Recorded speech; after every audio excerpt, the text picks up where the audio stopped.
This is part 1 of What If Deku Was an Antihero.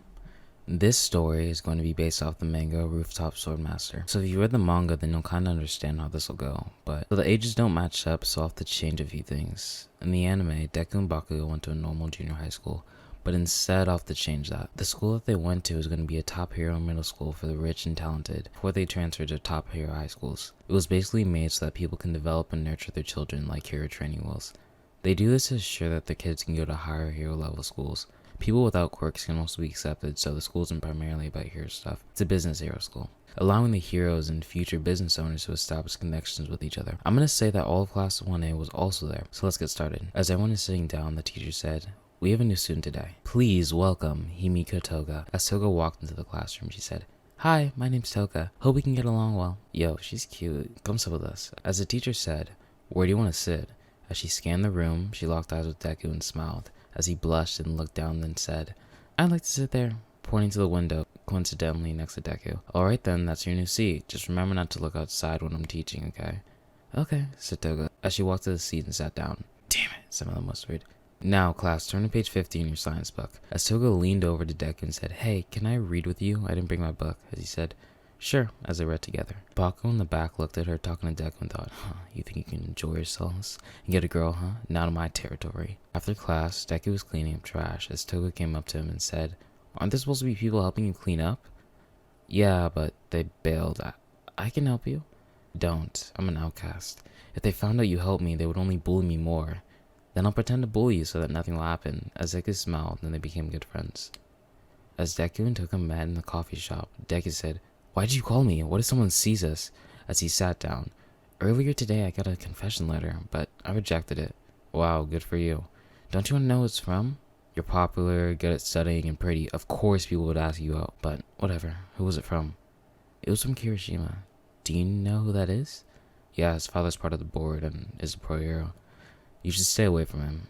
"Yeah, it's weird. All his friends were around him." "Friends?" "Yeah, because powerful people should stay together or something like that." "I'm telling you, tell me you're engaged or something." "Why do I have to lie?" "Because trust me, they will ruin your life if they feel disrespected." "No, I'll just say I already told them I'm not interested. What's the worst that can happen?"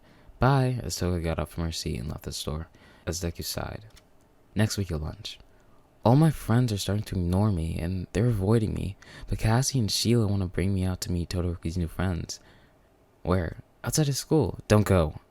"Don't go? If I don't go, I'll become an outcast." "You're already an outcast. The minute you turn Kirishima down, it was over for you. And if you do go and don't do what they say, you'll never have friends." "What's the worst they'll make me do? Can you smoke? Can you steal drinks? Can you drink glue?" As Deku was cowering and talking to Toga with his head down on the rooftop during lunch, as Bakugo and his gang walked in and said, "Look at that loser, thinking he can talk to girls." As Ida, Todoroki, and Kirishima laughed and sneered. As Toga said, "Don't talk to him like that. You're gonna let a girl stand up for you?" As Deku grabbed Toga's hand with his head down and said, "Let's just go." As she wrenched her hand from Deku and said, "No, they need to apologize." "Oh, dang, looks like someone's mad." "You guys need to stop acting like you're all that. You're just arrogant. You're never gonna be good heroes." "Why don't you cool off?" As Todoroki shot a beam of ice at her. As Deku, seeing this, pushed her out of the way and took the blast instead. "You b-" As Toga pulled out a knife and cut Todoroki on his right side. "Ah, you b-" As Todoroki flared up with heat, burning her as she screamed in pain. As he said, "You need to chill out," as he shot her with an ice blast, freezing her. As Deku wrenched himself free from the ice, got on his knees and said, "Please, do whatever you want to me, just stop hurting her." "Fine, you're gonna be my little punching bag." As Kirishima hardened his body and started punching Deku, as Bakugo and Todoroki joined and started beating him up. As Toga freed herself from the ice and said, "Stop!" as Bakugo said, "Or what?" as she started walking towards the edge of the roof. "What are you doing?" Hey, we're just playing around." "Stop, you crazy. We're just playing. If you keep hurting him, I'll jump." "You won't jump." As they kept beating Deku, as she walked closer to the edge.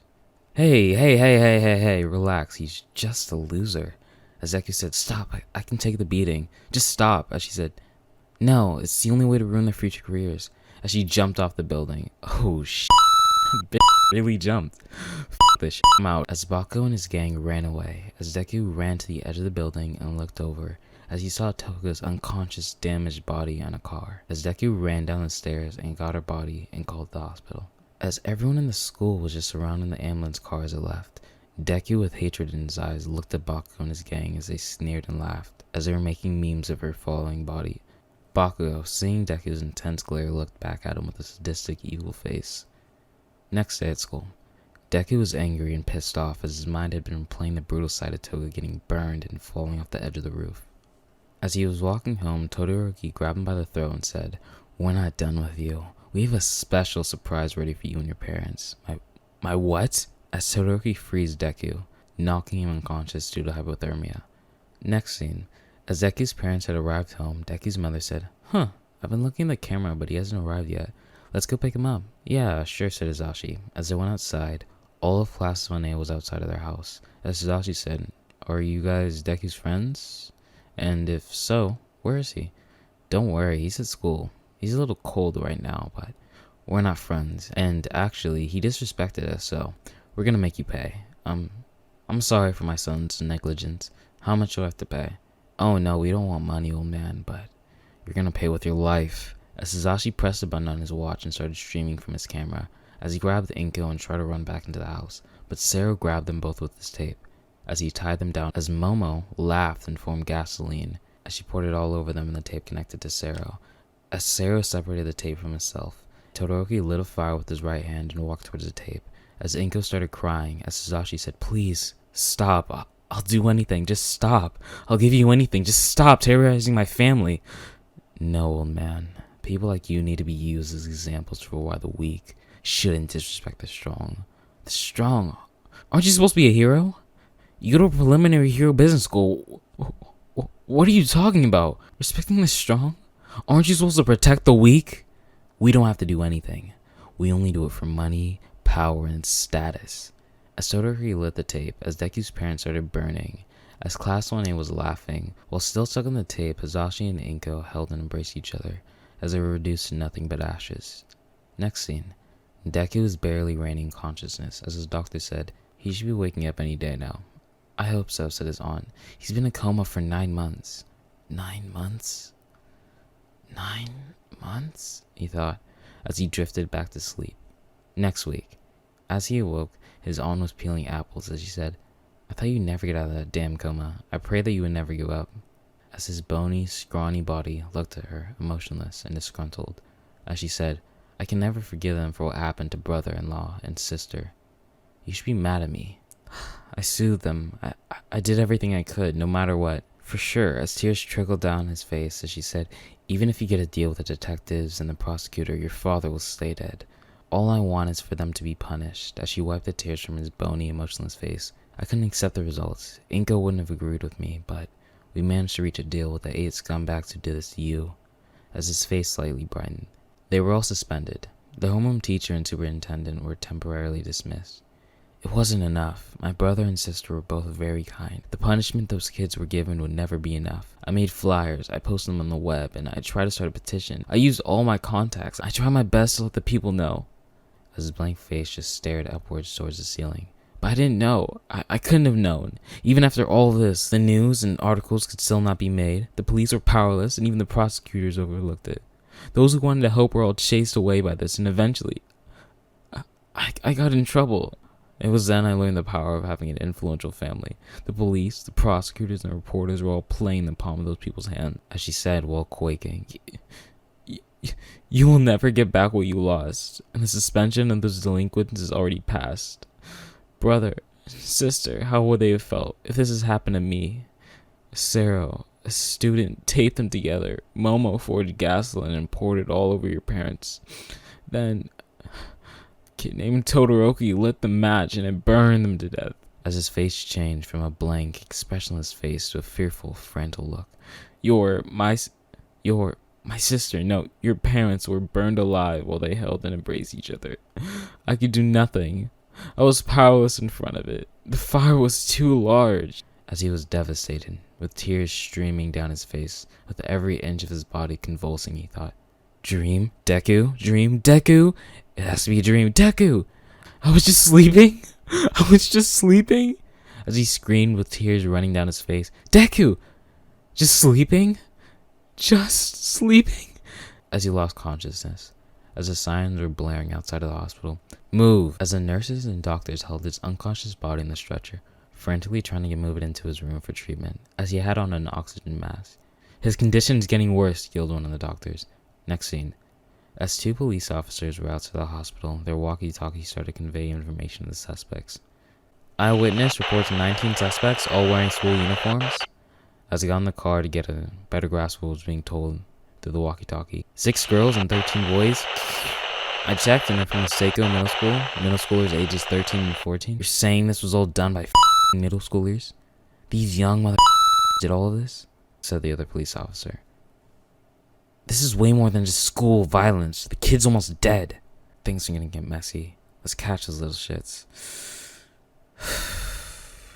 How are we gonna deal with the press? Yeah, I'll take care of it myself. As the police officers put on the siren and drove off. As Deku's aunt was calling him, Deku, Deku, Deku, Deku, wake up, honey, Deku. As his eyes slowly started to open, I can hear you, auntie. As he looked at his aunt as she smiled with relief, when he then thought of the brutal massacre of his parents and started violently convulsing, as the doctors rushed into the room and applied 8 sedatives to his arm as he calmed down and gave a slight breath, as he was fading in and out of consciousness. Doctor, is he gonna be okay? I administered a sedative. He should be fine now. But he just woke up. What if he falls asleep again? Don't worry, I already told you earlier that he should be waking up soon. Okay, he's been in coma for 9 months, so I was just worried. A coma for 9 months. As he then fell and drifted asleep. When he awoke, he asked his crying aunt what was wrong, as he explained in detail the events that had happened in the events preceding his coma. As she begrudgingly told him about what happened, as he thought with a depressed look in his eye, laying on the bed. Looking at my burning father. People were recording on their smartphones while it was also being streamed. My mom embraced my burning father, and 2 months had passed. And 2 months had passed since the funeral of my 2 most important people, while I was just sleeping. As his aunt, just seeing him lie there, motionless on the bed, said, they were all punished. They all went to juvie school. The police, the media, and the prosecutors all wanted to punish them. They were all investigated. Even the public was scared, she said, frantically, to try and reassure him, as his eyes remained emotionless. As she turned her head down in shame and said, at first, it was just 6 months of juvenile school. But there was pressure from the media and the internet, so it was moved to 2 years. The superintendent, your principal, and supervisor were all dismissed. Even the president came in, as she said, I'm sorry, Zuko. I tried to save them. I did. The police and the government were all under their influence. But the whole country was excited to see you get justice, as he thought. I have nothing. I couldn't do anything. My parents are dead. Toga is dead because of me. Next scene. As the apartment agent was talking to a new tenant, he shook her hand and said, you can transfer the rent money every second day of a month. If you're uncomfortable or have any problems, please contact our office. But wait, since I moved in, shouldn't I meet the owner? As the agent's face changed, he said, no, we act on behalf of the building owner. So if you need help, seek our counsel. No, since I moved in, I should meet the owner. He hates meeting people. Oh, a word of advice. Take this as a precaution, not as a request. As the lady's face changed and grew solemn. The owner of this room is using the rooftop room. The owner of the building is using the rooftop room? As the landlord said, yes. So I'm warning you, the rooftop is prohibited. Why? You can't enter or exit the stairs from the 5th floor to roof because it's locked via an auxiliary iron gate. No then. Do you have any complaints? If so, please cancel the contract now. No, I'm good. Anything else?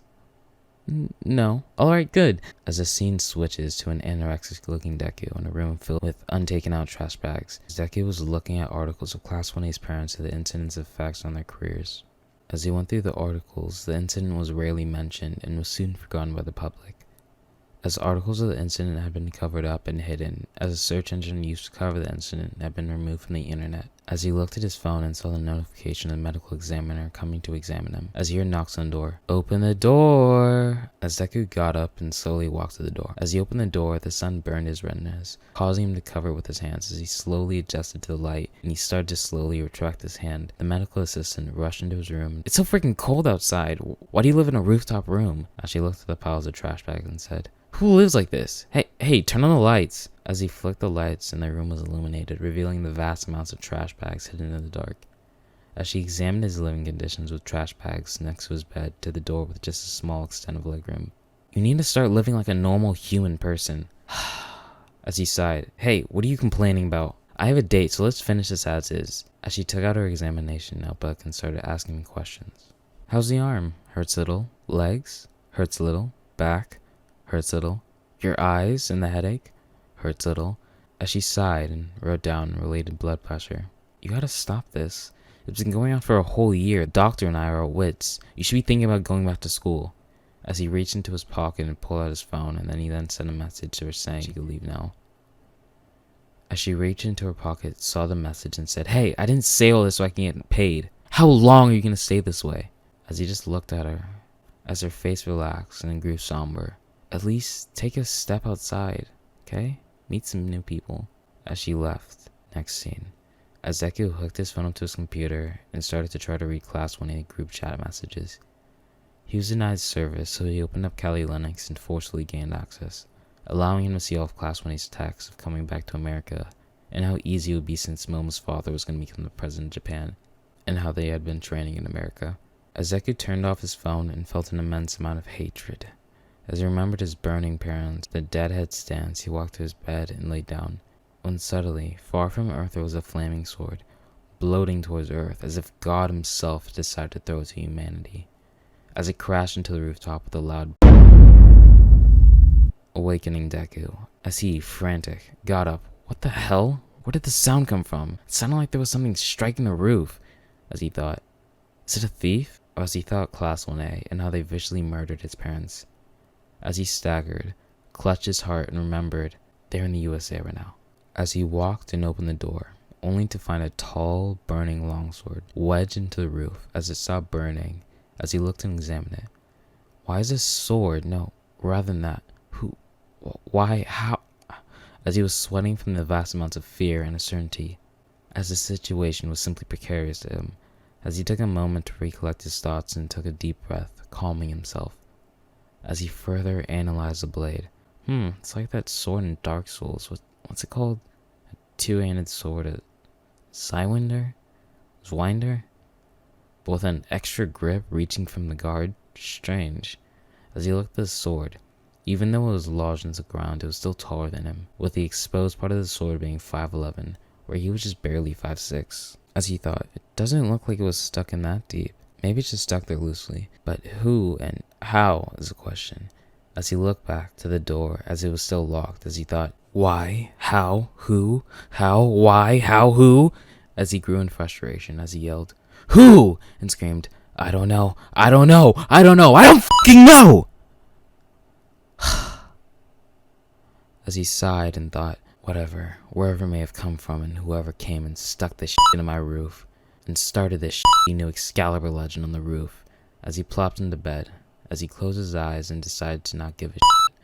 As he slept, as the sword shook as he was sleeping, suddenly his dream changed, as soldiers were stomping their swords as they stopped, as he was in the middle of the front line of an army. He saw multiple flying creatures who he could only describe as demons approaching the army for battle, and legions of giants and monsters on ground, marching towards the human army, as he saw a 7'3" man in front of the army, with armor and a red cape, holding the sword that had crashed into his rooftop. Wait, that's... As a mysterious man raised a sword and threw it towards the demons, as just the action of throwing the sword blew everyone back, but most importantly Deku. But as the blade was thrown, it created a wave of fire, following the blade, killing all the demons and monsters. As Deku opened his eyes, he saw the pile of burnt corpses under the burning blade, as his expression displayed that of a surprise and astonishment, as he was then forced back to reality. As he shuddered, then clutched his face. A dream, he thought, as he heard the sword shaking. What is that noise? Maybe it's not a dream. I'm stupid. It's gotta be a lie. As he opened the door, the sword was on fire. It's up in flames? Again? It's literally a sea of fire, he thought, as he ran back into his house, grabbed a bucket of water, and threw it on the burning sword. As the water quickly dissipated, as he said, damn it! As he ran back inside the house for more water, about an hour later, the sword stopped burning. As he sat down exhausted from the constant travel back and forth, as he looked over and saw a hose as he shaked with anger. 4 days later, he got up at 12 o'clock and went to water the sword. As he thought, I know I heard it when I woke up, but where did the drums come from? And what the hell is up with the fire? As he turned off the fire and went back to sleep. As the clock struck 12, the sword started to shake, indicating that it would erupt in flames, causing Deku to wake up. God damn it! Let me sleep. As he went back outside, sat down in his designated flame chair, took the hose, and waited. As it started to produce flames, he immediately shot it down. How's that? He thought, as he went back inside. As he opened up his computer and started looking for ways to dispel the flame. As he came across a website and said, I found it.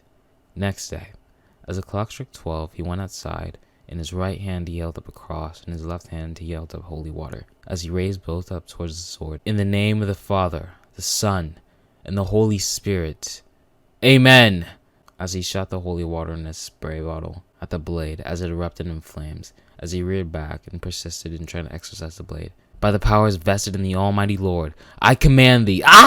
Next day, in the name of the Lord, I command thee. Begone, Satan! As he threw the holy water on the ground and said, God damn it! As he thought, at least the fire goes out during the day. I was burning up a while ago. As he looked up and thought, and I guess the same thing is gonna happen tonight. As he clenched his fists, I can't take any more of this. Today we finish this shit. As he took a metal bat and hit the sword, causing it to bend and hit him in the face. So you want to go all out, he said.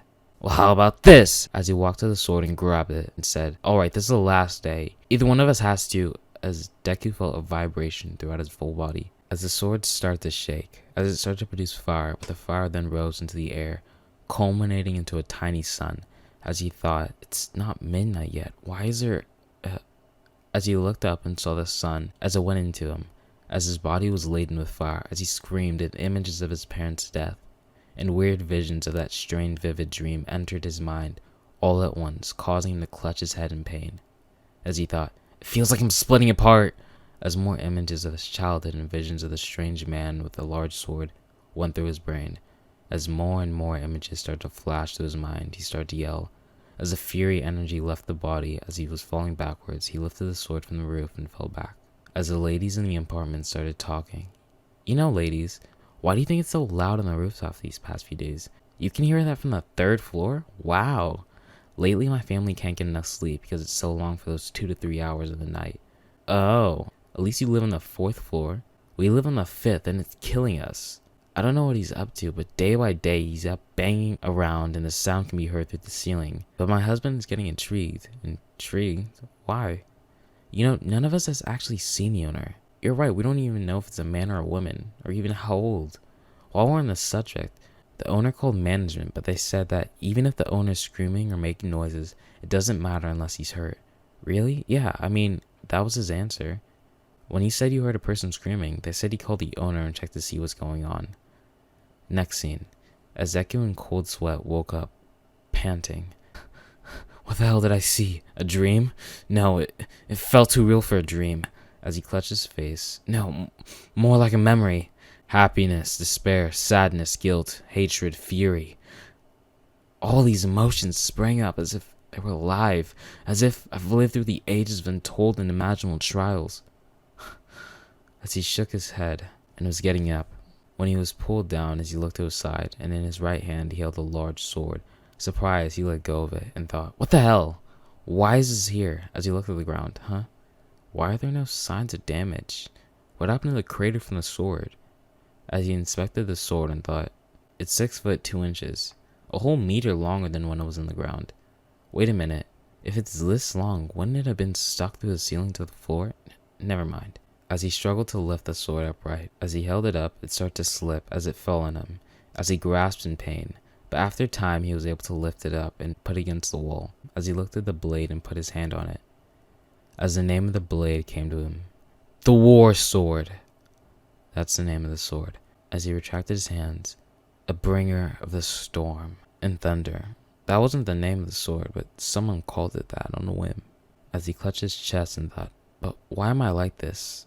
As the 7'3" man from his vision said, What is of importance is that you remain unmoved, unchanged, that you bend not, and break not in your courage and the will to fight. As he looked back at the sword with determination and tried to grab it, as he struggled and lifted it, and moved into a ready stance, as he thought, it's coming to me, how to fight freely with this sword without restriction, as he saw an image of the 7'3" man swinging the sword, as he copied his movements, as he thought, I just need to follow these images in my head. With determination in his eyes, he tried to keep swinging, but in the middle of his swing, his grip weakened, causing him to drop the sword, having the guard to his arm, making him scream in pain, as he fell and dropped the sword, as he passed out. Next scene, as the medical assistant looked at Deku with disbelief and shame, as he nervously looked the other way, as he was in bed incapacitated due to his body's lack of regular physical activity. Thought it was unusual that you called me first, but what the hell is a sore? I literally left the date midway because you called and said help. Help! As Deku looked to the side with further nervousness. Whatever. What have you been doing that caused you to sprain your ligaments in both your wrists and your hips and back? As he said shamelessly, I was exercising. Exercising? You who hasn't stepped outside of your house for 2 years? As with a sneering face, she got closer to him and started to tap him. Must have been some exercise to make you laid up like this. As he started to shiver and shake, as she got up to his face with a devilish grin and said, it's not like you were doing CrossFit for 2 hours lifting weights 100 times. Oh my, I'm just getting curiouser and curiouser. As he was shaking even harder, his phone rang as she went and picked it up. It's the apartment manager's. As she answered and said, hello? This is Deku's phone. I'm Deku's nurse. You asked me who I am, right? I'm his nurse. I'm in charge of his regular checkups. Yeah. You've been hearing screams? As she turned around and looked at Deku. How's his condition? As Deku was nodding his head. His condition is perfectly fine. I'm with him right now. Phone calls, you know. He doesn't answer his phone. Yeah, I know. He tells you to text him whenever you have questions. The balls in this little As she walked over to Deku. Hey, Deku, make some noise or say something so the boss at the management company knows you're good. As he struggled to get up and said, I'm good, and fell back into his bed. As she said, see, he's good. Okay, yeah, I'll tell him, thanks. As she hung up the phone. What the hell, you got tenants complaining about you yelling and screaming in the middle of the night? As he turned his head away and said, it's nothing. It's nothing. As she stared at him, it's just that I was frustrated. I felt like I was exploding. That's... As she remembered the time she had to take care of him when he was still in the hospital. But I'm good now. Yeah, I'm gonna rest now. As she got nervous and frantic, alright then, change the bandages, take off the cast when you have time, but not too much because the swelling's not gonna go down. Also, you should regularly massage it, even if it hurts. As Deku facing the wall didn't respond. Every day is kinda hard for me, so I'll come by every Tuesday and Thursday. As he turned around in surprise, huh? Next week? No, I'll come by the week after that Tuesday and Thursday. So keep that in mind. That's a little too... I'ma do it, so keep it in mind. As she slammed the door on her way out. As he thought, damn it! I don't need you to take care of me. Damn it! I don't need you to take care of me. Next scene. As Deku woke up, he went under his bed and grabbed the sword as he struggled to raise it onto his bed. As he panted and then reeled his hands back through the pain of the swelling. As his hands were quivering, the mysterious 7'3" man's voice echoed in his hand and said, excellent, an excellent beginning. The one who never falls never learned to get back up. As Deku looked around his room and thought, it's just me here. What's up with that familiar voice? As a familiar voice said, it's better to fall when you're a fledgling, because if you fall when you're bigger, you worry more about the embarrassment. As he clutched his head and said, what the hell is this? What the hell is this voice? As the voice said, the path to power is simple. Run with a sword and swing with a sword until exhaustion takes you. That is all. As he thought, swing with a sword? The fuck does that mean? How am I gonna get this powerful doing that? As he looked at his computer and searched some methods on handling two-handled swords, and came across a video. As the video said, make sure to balance the center of gravity itself in the sword, economizing your movements. Cut through your opponent. As the memory of him swinging the sword came to his mind, he said, I need to practice that. As he looked back to the sword, the voice said, the path to power is simple. Run with the sword and swing with the sword until exhaustion takes you. That is all. As his eyes became lit with determination. Next scene, as his nurse was expecting his wrist, she said, "This is really strange. This usually takes 3 weeks ill. Did you put some strange ointment on it or something without telling me?" As Deku jumped back to bed without saying anything, she said, "Okay, I'm taking off. Don't overdo it just so you can move around. Hey, you realize if something bad happens to you, that bad stuff's gonna roll down and infect me. You got that?" As he was laying on his face, he simply waved away. "You little shit." As she walked out and slammed the door, as he thought, "She's gone, right?" As he got up and moved his wrist back and forth and said, "She said this would take 3 weeks to heal, yet it's already healed. If it's like this, I can keep going." As a voice said, "Heated in the forge and ripe for the hammer's blow, what fool would wait until it cools again?" As Deku lifted the sword and thought to himself, "I'll remember those words in my memory, but damn, he's got a lot to say." As a voice said, "Leave this place and run at once." Okay, he thought. Is he watching me? As he got outside, the voice said to him, "Swing as if your life depends on it."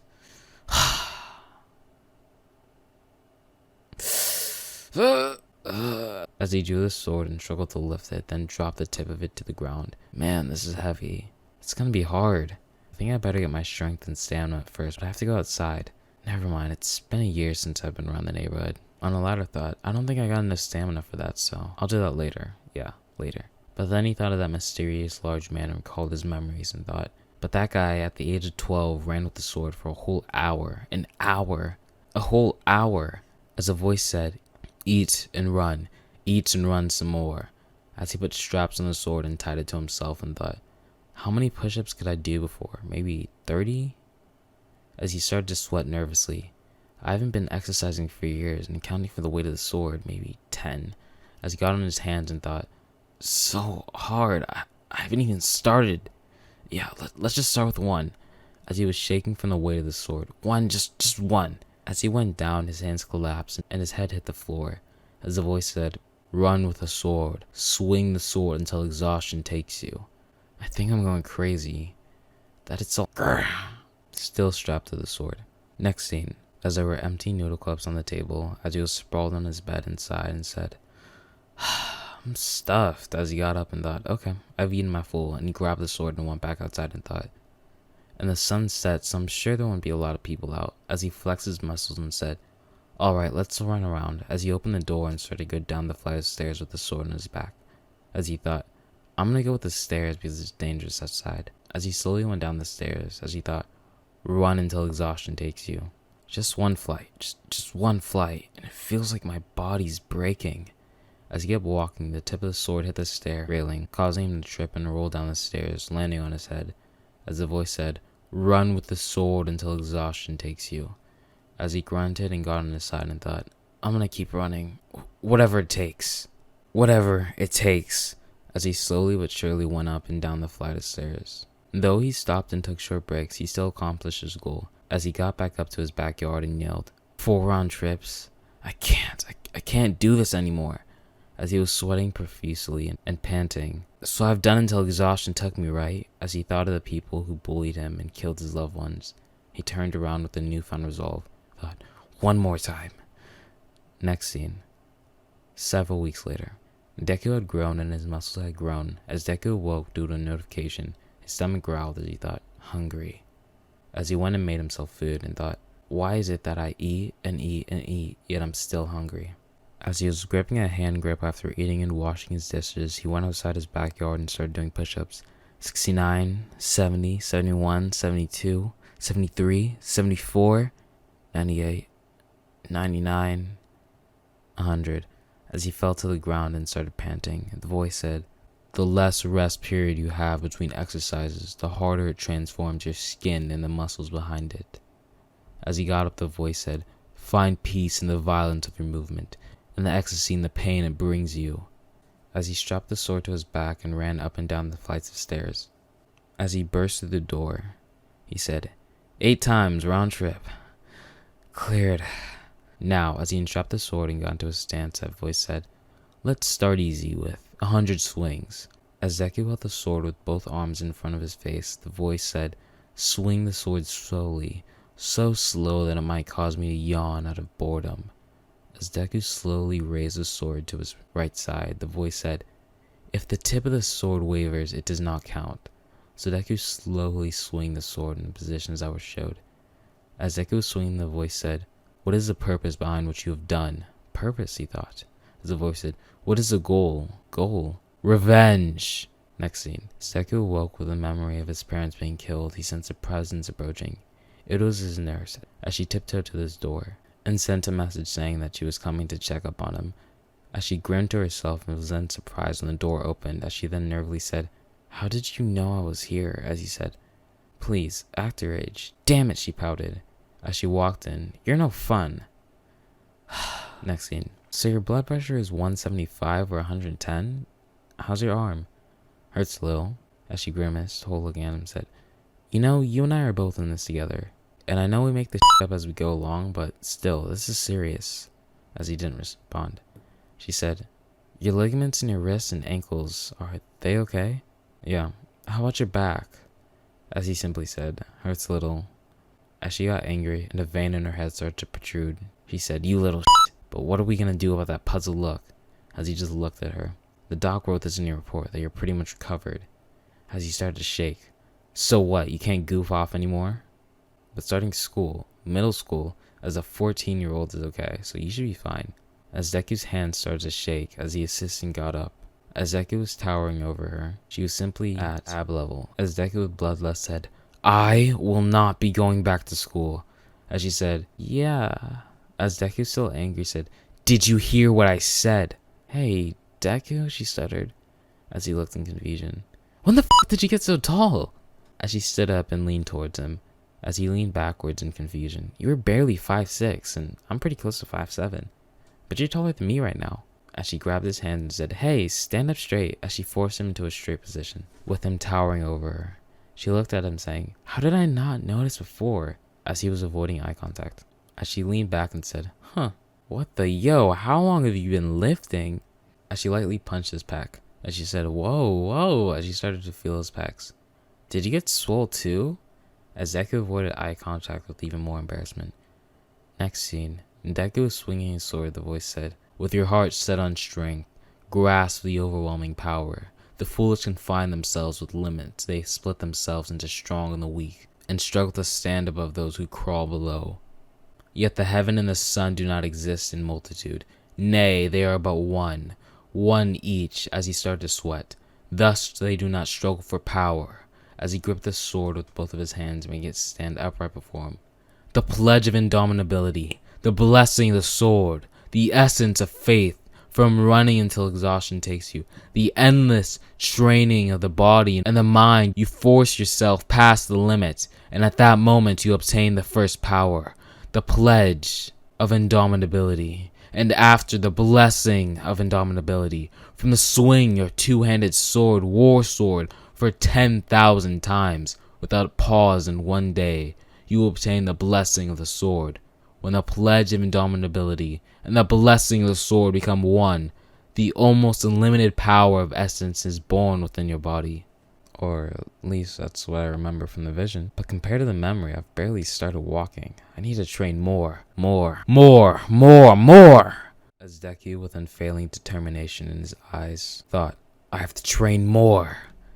Next scene. 1 year later, as Momo's father had become the president of Japan and was given a speech to Japan, after he was done, he started talking to Baku's dad, Boomfist. Because in the original, Baku's dad has Baku's explosive sweat, yet he can't forcibly secrete it, so Baku's father, to combat this, has gloves made out of his skin that can forcibly activate his sweat, so he doesn't have to use both of his hands. Also, he has that material spread over his suit, so he can activate an explosion on any part of his body. And to keep himself from running out of sweat, his suit serves as a human oven that heats him, and after he's produced enough sweat, it cools him down. And for the intent of this what if, I have changed the behavior of Baku's father, so he's in a scared weakling, and he's slightly stronger than Endeavor, so he's a number 2 hero. Congrats, Yao. I'm just going to refer to Momo's father as Yao, since his last name is Yayorozu, and is currently unnamed. So for my convenience, it's just Yao. What? For this is all because of your help. Yeah, the whole country is celebrating. How about we get the whole family together? Yeah, you're right, we should. Those kids had a hard time in the US. It's time they come home. I'm glad you think so too. Yeah, they've been kept in the dark about this, so it must have been tough for them. As the secretary started to enter the room, he finished the call, saying, I can't even remember the last time I saw my Momo. I know, I'll call you again.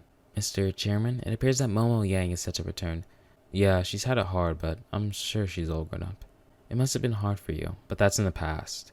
After every storm, the sun shines. We were able to plan this great get-together, and now there will all be ruled in a new way. You're correct, Mr. Chairman.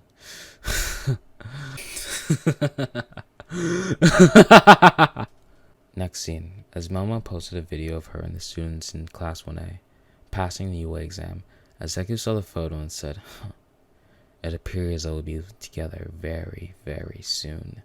Since they transferred to UA, the sports festival is but only 3 weeks away. I can't wait to see you again.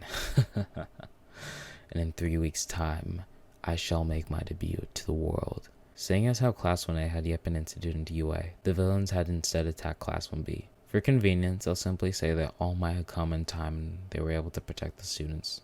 With the help of the other pro hero teachers, now the sports vessel. As All Might was awarding Todoroki and Bakuro as first because Todoroki uses fire so he's much stronger, and Bakuro has a pro hero dad so he has someone to train with. So they're tied, and by default, Tokiyami and Ida are tied for second. So third place going to Ibari Shiozaki, the forest hero. As All Might was putting the medal on Ida, a 7-foot Deku came from the sky and did a downward slash, cutting Ida in half. As All Might simply looked in horror, as everyone on the podium and in the audience were stunned. All Might said, "You b*****, Detroit!" As Deku simply catches All Might's fist, smirks, and then uses his other arm, punches the back of All Might's elbow, breaking his arm. And as All Might is screaming in pain, still holding the same arm, Deku spins him around and throws him out of the arena. Everyone in the arena is screaming, as even the pro heroes are frantically trying to get All Might, because they know that they cannot stand up to Deku, even if they tried. As Deku with his blade raised and slammed on the ground, causing an earthquake-like effect. As the buildings start to converge, split, and crumble, Deku said, "Quiet! I am Izuku Midoriya. 2 years ago, these students burned my parents to death, live, and regardless of what my aunt tried to do to persecute them, their sentences were lightened. The media, the press, the government, all colluded into making sure their punishments will be light, especially since Yaoyorozu, our president's daughter, Momo Yaoyorozu, was one of the banished kids. So instead of the death penalty, they were simply given 2-year hero internships in America. Not a death sentence, not even a true punishment. While I suffered in a coma, watched my family get ripped from me, I had to bury both of my parents. They were given a 2-year vacation in America. So since their crimes were left unpunished, I alone shall punish them. I will kill every student of 1A and the parents and students and all of those who colluded into helping them escape retribution." Hearing this, Tokiyami powered up his dark shadow and tried to fly away. As Deku grabbed his sword and threw it up, as it went clean through Tokiyami, cutting his body in half.